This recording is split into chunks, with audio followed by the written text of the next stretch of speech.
Pokemon Brilliant Diamond and Pokemon Shining Pearl Sinnoh region is home to plenty of mythical and legendary creatures, and you need to catch them all in order to complete the Pokédex. So if you want to make the most out of your Pokemon games like me, and you like to find the strongest Pokemon in the game to complete your Pokédex, this video is for you. What's good? My name is Alex. Welcome to yet another video. Today, we're gonna take a stroll around Sinnoh, and we're gonna find all the Sinnoh legendary Pokemon in the games.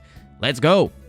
Keep in mind, this is going to be a two-part series video, so if you think a second video covering all the legendaries from other generations would also be useful, let me know in the comment section. Before we get started, I also want to add that some of the legendaries in the game can be found during the story playthrough, and some others require defeating the champion in order to find them. So this video will be divided in two parts, and inside each category we'll discuss the roaming legendaries, as some of them belong to post-game like Cresselia, and some of them you can catch them during your playthrough like Mesprit. So, starting with the box legendaries that are no other than Dialga and Palkia, I'm here with my Pokemon Brilliant Diamond copy, as these box legendaries are version exclusives, meaning you'll only be able to catch Dialga in Brilliant Diamond and Palkia in Pokemon Shining Pearl. Dialga is a Steel Dragon legendary Pokemon. Even though Dialga appears at level 47, I'd recommend being careful with its signature move, Roar of Time. In order to get Dialga, you need to have 7 gym badges. That's when Cyrus will have captured the Lake Trio and taken them to the Galactic Building in Veilstone City.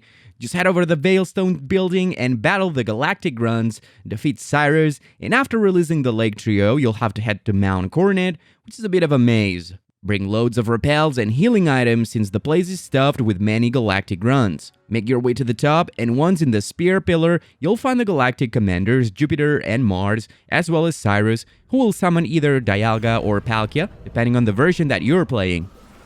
You'll have to battle Jupiter and Mars, as well as Cyrus, and once you're done, just enjoy the animation and save before the battle if you want to get yourself a shiny legendary.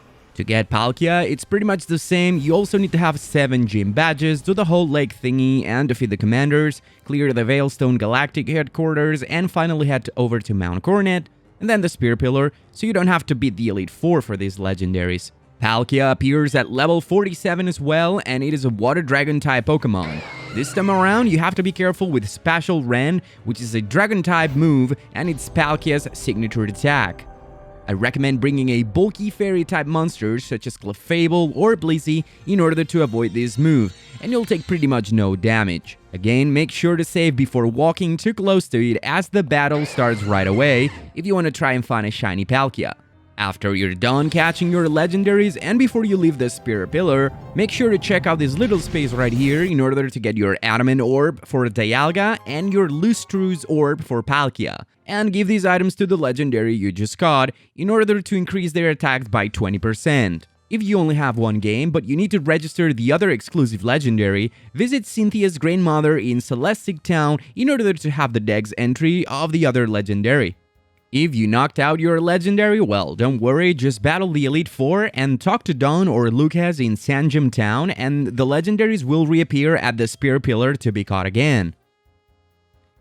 The elusive Lake Trio are some of the legendary Pokemon that you are able to use during your playthrough in order to beat the Elite Four if needed. However, you should know that if you want to get your hands on Mesprit, there's no specific spot where you need to go to battle it, as it is always roaming around Sinnoh and always changes its location as soon as you leave or enter a route or city. In order to find them, make sure you've completed the Cyrus battle and that you've also battled Dialga or Palkia in your game, and from there, you'll be able to find them in the regional lakes, so Lake Acuity for Uxie, Lake Valor for Azelf. The Psychic-type legendaries will appear at level 50. Like I said, for Mesprit, it's a whole different story. You'll have to access the Verity Cavern in the Verity Lake, just like the other two, but after that, it'll just disappear and you'll have to chase it around Sinnoh. Make sure to use the marking app in your Pokédex in order to keep track of these Pokemon and have a Hunter or Gengar in your party that knows Mean Look in order to prevent it from fleeing once you're in the battle. If you are interested in shiny hunting this Pokemon or are looking for a good nature, you should know that Mesprit's nature, shiny, Ivy Spread are all determined at the point it leaves the lake, so you would have to save at the lake before interacting with it. Otherwise, if you save in the route before encountering it, it always have the same nature, Ivy Spread, and shininess. Well, moving on to the post-game legendary Pokemon, I'm just going to explain this one really quick since some people don't consider Rotom a legendary Pokemon and some other people do. What do you think? Let me know in the comment section because apparently there's no clear answer. Well, in case you consider it a legendary and you want to find it to complete your Pokédex, just go to the Eterna Forest, talk to Giratina here, and then use Cut in these trees to gain access to the old chateau. Once you're inside, go through the door upstairs and through the first door in the left. You want to make sure it's nighttime in your game as Rotom will only appear during the night. Once you catch your Rotom, get that key and head to the Eterna City and go to the Team Galactic's hideout. You'll be able to use that secret key if you interact with this secret bookcase on the left corner. Get inside and just basically interact with the first object. It'll tell you that Rotom wants to get in it. Right after that, you'll get the Rotom catalog, which is a key item that lets you change Rotom's form anywhere you go. Well, if you were wondering, Giratina does appear in Pokemon Brilliant Diamond and Shining Pearl, but it doesn't have that big of a role to play as opposed to Pokemon Platinum, which is a bit of a bummer. So make sure you start in Veilstone City and head down. We're going to go through this route building and continue a bit more south. We're going to touch a few trainers here, and then you're going to want to find this opening in the trees, which lets you head east to the Send-Off Spring. We're going to run through the grass and climb that wall with Rock Climb. Now we're going to go around the lake and use Rock Climb here again to finally enter Turnback Cave. Once inside the cave, we get this message which basically means that we have to pass 30 rooms and 3 big pillars in order to find Giratina. So all you need to do is basically head north for 30 rooms. So I'd recommend bringing a lot of repels. You're gonna have to use Rock Smash a few times, but like I said, just continue heading north through the fog until you find the 3 pillars and you'll eventually get to Giratina. Make sure you save your game in case the battle doesn't go well, as this Giratina appears at level 70, or if you just want reset for a shiny Giratina. There is another very epic battle in the Distortion Room where you can encounter a level 100 Dark Giratina in order to obtain the Greasius Orb that allows you to change between the Altered and the Origin form. Unfortunately, you can't catch that one, but be careful because that thing knows Destiny Bond, Aura Sphere, and a Dragon Claw, and it's just overall a beast. Well, Regigigas is one of the post-game legendaries that are the most difficult to find. If you're familiar with this Pokemon, it is considered the leader of the 5 other Regis, and in order to find it in the game, you need to catch Regirock, Regice, and Registeel first. So, starting with that, you'll need 3 Discovery Slates and then go to the Reminisce Park.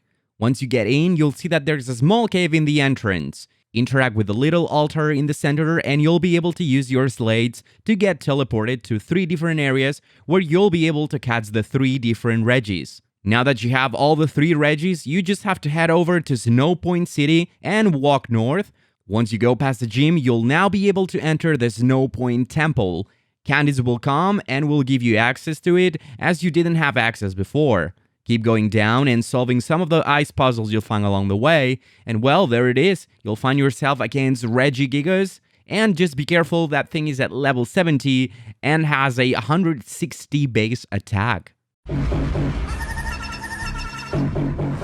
If you want to catch Heatran, you can do so in Stark Mountain. To get there, you can travel to Snow Point City once you have the National Dex, and the Sailor will take you to the fight area. Head to the Route 225, which is a bit of a maze, and you'll find your rival as well as Crasher Wake, who will talk to you about this Pokemon. Keep progressing through Route 226 until you reach a mountainside. Once there, you'll have to use Rock Slide twice, just here before these 2 trainers. Head east and then surf. You'll swim past a little house, take the path above, and then hop on your bike as you'll have to head north through a series of ramps in Route 227. Once you go past a thin beam, just keep heading east and then go past this karate trainer, then finally go north and you'll be right at the entrance of the Stark Mountain. Once you're inside, use strength to push that boulder downstairs and take the right path. I really recommend bringing lots of repels for this area as there's lots of little paths that take you nowhere and that's a bit annoying. Keep climbing and you'll have Bug joining you. Head east and north after smashing that boulder and go down that second pair of stairs. Then keep heading west, then up until you'll find this boulder. Just push it all the way to the bottom and well, just climb up the stairs and you're there. Now, to make Heatran appear, you'll have to fly back to the survival area and go inside the house that just left to the Poke Center, talk to Bug's grandfather, and then talk to Bug, and he'll go back to Heatran's cavern to put back the stone. And well, you just have to repeat the process, and finally, Heatran will be waiting for you there at level 70. Now, this legendary like Mesprit is a roaming Pokemon. These roaming Pokemon are going around the region and will change their location randomly every time you enter any route or town, so flying won't work. I really recommend using the marking app in your Pokédex, which you can get after the 3rd gym badge in order to find the roaming Pokemons in the game. If you want to find Cresselia, you'll have to hop on the boat in Canalave City and head to Full Moon Island with the mission of obtaining the Lunar Wing and heal the Sailor's Son. Cresselia will vanish once you get there and start roaming around Sinnoh. So from here, make sure you first stop by a Pokemart and stock up on repels and get a level 50 Pokemon in the front of your party so you can repel out all the other Pokemon. Just make sure you go to a route that all the Pokemon are under level 50. I recommend going to Route 202 just a bit north of Sanjim Town, hop on your bike and just leave and re-enter the route until Cresselia randomly stops by your route. Then make sure your repel is active and run to the grass to encounter this Pokemon. Make sure you save before going to the grass in case you fail it. If you have to reset your game, you'll have to do the process over again, but at least you won't have killed your Cresselia. I always recommend to turn off autosave for these things. Well, if you follow this tutorial, now you should have all of the Sinnoh legendaries in your possession. I hope this video was useful, and be sure to hit that like button if you want to see a part 2 video with all the other legendaries such as Mewtwo, Rayquaza, Ho-Oh, Lugia, and many, many more. Thank you so much for watching, and see you next time. What if I fail it? No! No!